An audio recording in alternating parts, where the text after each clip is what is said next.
Well, good afternoon, everybody. Thanks for staying with us this long towards the end of the 2 days.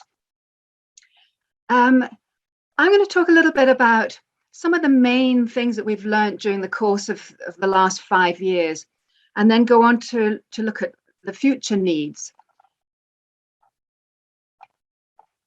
I'm not going to talk a great deal about what's happening immediately after the end of the DCA project at the end of March. But I think it's okay for me to tell people now that we have got confirmation that there will be a 2-year project following on. It's just that at the moment we don't know the detail of that and kind of what shape it's going to be, but there definitely will be something to follow on, which for those people who knew that we were in doubt about that for a little while, this will be a huge relief. Anyway, so I thought I'd look at what we've learned in different ways. So first of all, ecologically, I'm going to recap a little bit on some of the things that we've learned earlier from earlier talks, but just in case people missed the earlier ones. We've demonstrated that landscape scale grey squirrel control successfully slowed the rate of squirrel pox in South Scotland, but it wouldn't ultimately contain the spread. So we are going to see we are going to see squirrel pox at some point reaching most of the grey squirrel populations in Scotland, apart from the Aberdeen one with any luck. We found that grey squirrel control can enable red squirrels to survive and even thrive in a landscape where squirrel pox is present in the grey squirrel population. And that's a really important finding, because as I said earlier, we have a tool now so that we can look after our red squirrels.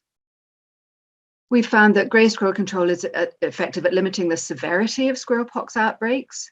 So, if you decrease the grey squirrel numbers, you don't get so many squirrels dying in a particular outbreak.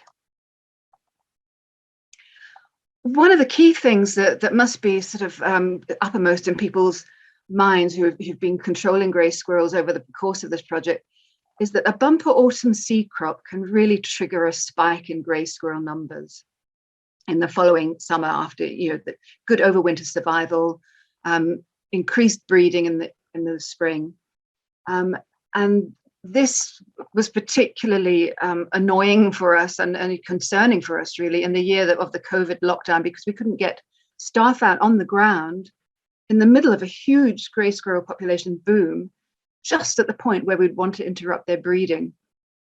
So that really has set the program back to some extent.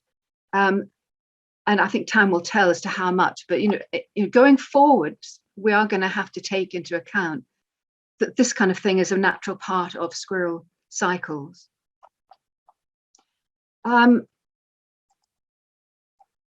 Operationally, one of the things we've learned, I don't think we've really touched much on this in the project, in the conference so far, is that shooting of free living grey squirrels, what we tend to call free shooting, in the winter can play an important role at reducing overwinter survival of the grey squirrel population. So just as a little example of this, in 2020, which was really the first year that we had any substantial amount of shooting through the winter just gone, in fact, and this, bear in mind, this is the whole project, the trapping versus shot in the whole project. There were only a couple of people actually doing any substantial amount of shooting. So even so, they managed to cull 36% of the squirrels just by shooting. So shooting definitely has a place. We recognize, obviously, that it's very difficult for us to manage a lot of people shooting, particularly with the firearms laws and what have you. So at the moment, we're only allowing people to shoot in association with the project who are actually our staff. But, it does highlight exactly how important shooting can be. The other thing we've learned is the value of thermal images for free shooting and for survey and also for public engagement. It enables shooters to see squirrels that are concealed by leaves and so forth. You can see that they're there, and that enables you to stalk more effectively. You still can't shoot until you've got a really clear view of the squirrel and a proper backdrop, but it enables you to hone your stalking technique so that you can get in close and know what's there. Otherwise, you may just never know that it was there. So the key learning really that comes out of all this, which has been said over and over again during this weekend, is that sustained and coordinated landscape scale control is going to need to continue over the long term. And here we're really talking decades at least, if Scotland's red squirrel populations are to remain protected. It may seem obvious, but it's worth recognizing that is really going to set up what we need to have in place in the future. Organizationally, we've learned the importance of public participation, and Jill touched on this really. It's an essential tool for invasive non-native species control right across the board. Partly the public contributes this huge volume of species distribution information, such as in the Great Scottish Squirrel Survey, but the routine sighting, squirrel surveys, control data, all this provides us with massive amounts of data which feed back to us about how things are going and how we're doing, and what areas haven't been covered and where we need to put control in. So it's all incredibly important to design any kind of invasive non-native species control. Householders and survey volunteers have been crucial to the delivery of the work in Aberdeenshire, as James so ably highlighted earlier. And volunteers have been absolutely central to the grey squirrel control delivery and the public engagement and the education, especially in South Scotland, which has been the emphasis of this phase of the project. Coming back to ecologically, we have demonstrated that landscape scale grey squirrel control can enable recovery and stabilization of squirrels. And the little graph on the right is a graph of the percentage of 1 kilometre squares in the local authority area of Aberdeen, for which we had any kind of records for red squirrels. So starting in 2009, just about maybe 13%, something like that, and really quite a steady increase, so that by 2021 it's around 40%, but we haven't finished the year yet, so I'm hoping that nice straight line will continue going up. But 50% of the 1k squares in Aberdeen local authority area have had red squirrels detected in them by some means. So that's a really nice image to see that if you remove grey squirrels, it's not just public telling us that you've got a red squirrel in your garden, which is wonderful, but the data backs it up as well. So we also found that where immigration is limited in a mainland situation, grey squirrel range can be progressively reduced by concerted and continuously adapting grey squirrel control. We know that we can eradicate rodents from islands, for instance, but I think this is the first time anyone's attempted to eradicate a species on the mainland. So we're fortunate in Aberdeen that it is a limited distribution in the first place, but and it's not connected to the rest of Scotland. That's really important. But it shows that we are making a progressive job in Aberdeenshire.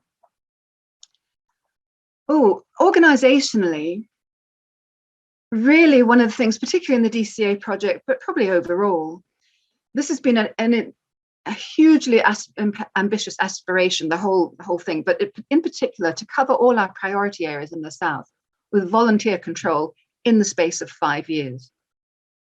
Apart from anything else, we added to the original areas of the parks that we identified. So we added a couple of new parks, 2 quite big parks, and extended the Glen Kens Park quite considerably. And most of the 18 groups were started from scratch or somewhere near scratch. I think we had 5 groups that were operative when we started, and one of those folded later. So that's hugely ambitious. And even though it's quite early on in the project, we doubled our community engagement capacity in the south the team really still experienced overstretch with the staff that we had. With that many volunteers, it creates a lot of pressure to keep all those volunteers well supported and in the loop. And sometimes it just hasn't been possible. We probably just didn't have enough staffing for the job that we were doing. Also, organizationally, the technical and sort of humane best practice and field skills, they require individual mentoring. Now, I think we thought we'd hold like group workshops and do it that way, but in actual fact, to do the job properly and to get people really using our standard operating procedures properly, it does need in the field mentoring to make sure that everybody has learned, particularly with grey squirrel control. So our grey squirrel control officer roles have expanded to include all this training and mentoring, and it's become quite an important part of their role now. Another thing we already knew was that systematic squirrelpox virus sampling in the central lowlands required us to have a specific seasonal grey squirrel officer post to do some of the sampling very close to Edinburgh and Glasgow, towards the built-up areas. And this was at the expense of population management and landowner support that we were then unable to provide because our controller was so busy doing the squirrelpox monitoring. And one of the questions that we might ask is, do we really need this systematic monitoring now? Would it be okay to try and get volunteers to do ad hoc monitoring from a kind of wider area?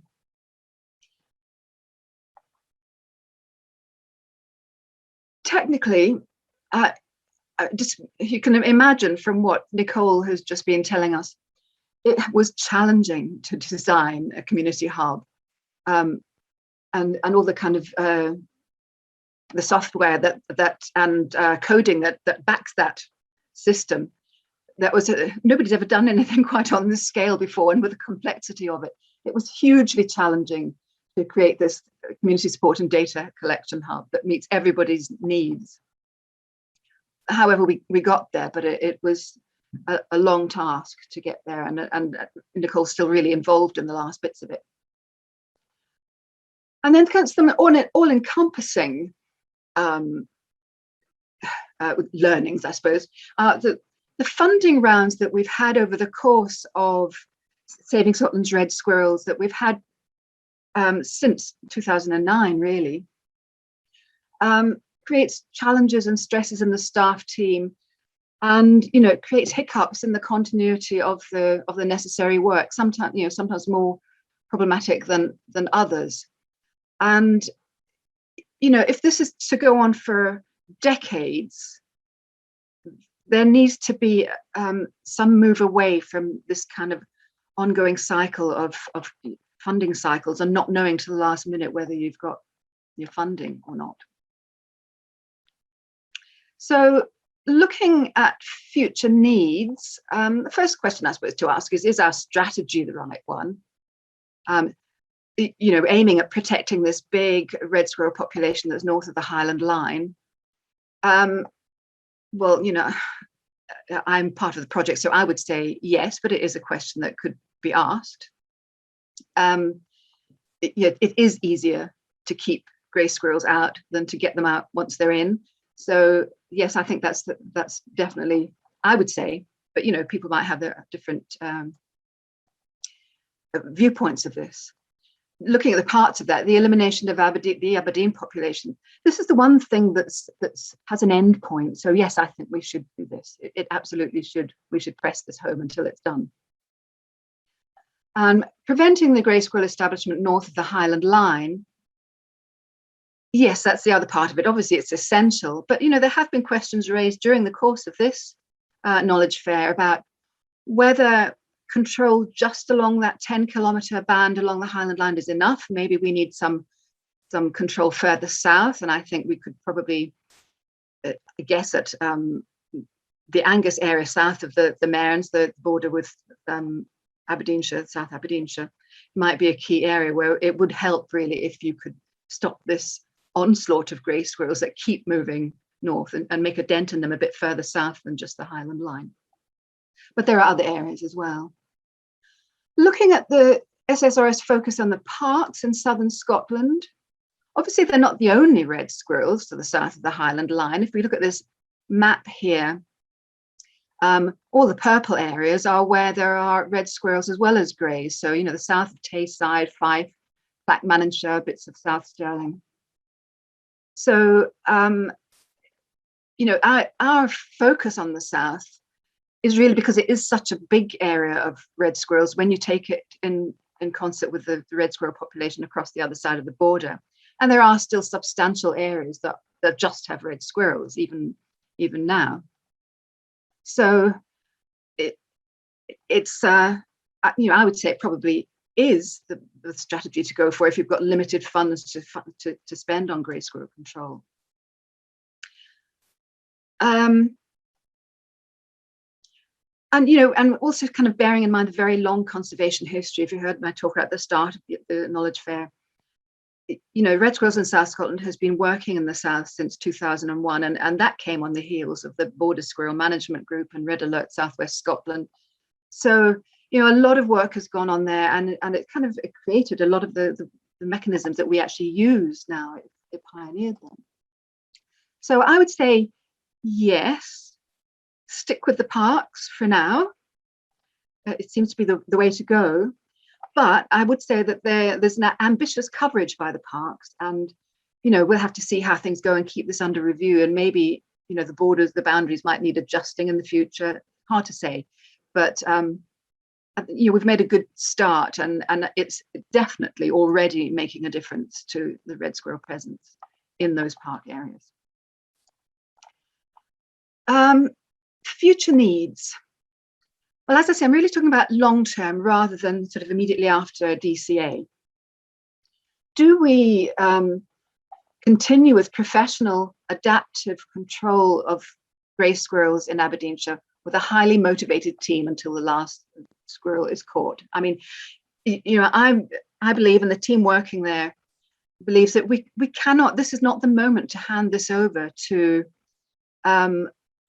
volunteers to take over from us. We need to have people who are highly motivated, who don't get discouraged when you're catching very few grey squirrels, because it's those last ones that you really need to keep improving your techniques and working to get those very last squirrels. And that's quite hard to maintain without the backing of this kind of coordinating force and a really dedicated team. In the immediate aftermath of DCA, we need a bit more specialist advice to help us how to recognise how we establish milestones to tell us how far along the route to eradication we've actually got, and what it's like when we get to completion. What does that look like? When do you know you've caught the last grey squirrel, and what do you have to have in place to make sure that no other ones turn up? So, there must be advice for this kind of eradication on a mainland situation, where we need a bit more input as to how you recognise and how long you need to carry on monitoring for and so forth. But if we're going to continue with professional and constantly adapting grey squirrel control, how is this to be supported over what's still an unknown timescale? And as a sort of random question to put in there, which organisation is best equipped to manage this final push towards eradication? Should it stay with the Scottish Wildlife Trust? Does it need to be taken over by some organisation that's actually experienced at eradications? Don't know. It's one of those things that we could think about.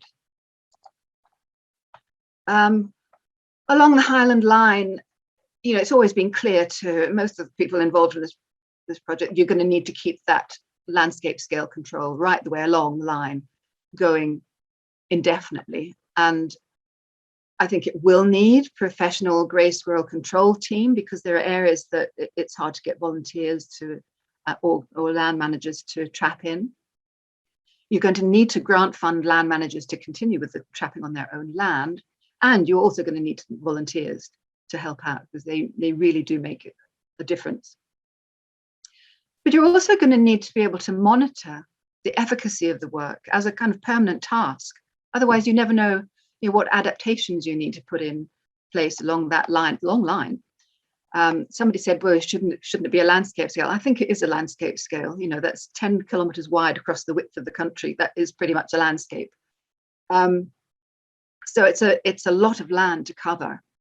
And you need to be able to target the right areas at the right time. So you need monitoring. So how is that going to be funded over the very long term? Same question, which organization is best equipped to manage the ongoing professional grey squirrel control? Should it be a charity that's grant funded? And there's a line of thought which thinks, well, perhaps this is, the charity has shown that we can do this. Now maybe the time to hand it over to another organization whose job it will be into the future. How do we ensure that the landowner grant system is minimally bureaucratic? Because that seems to be the thing that puts landowners off.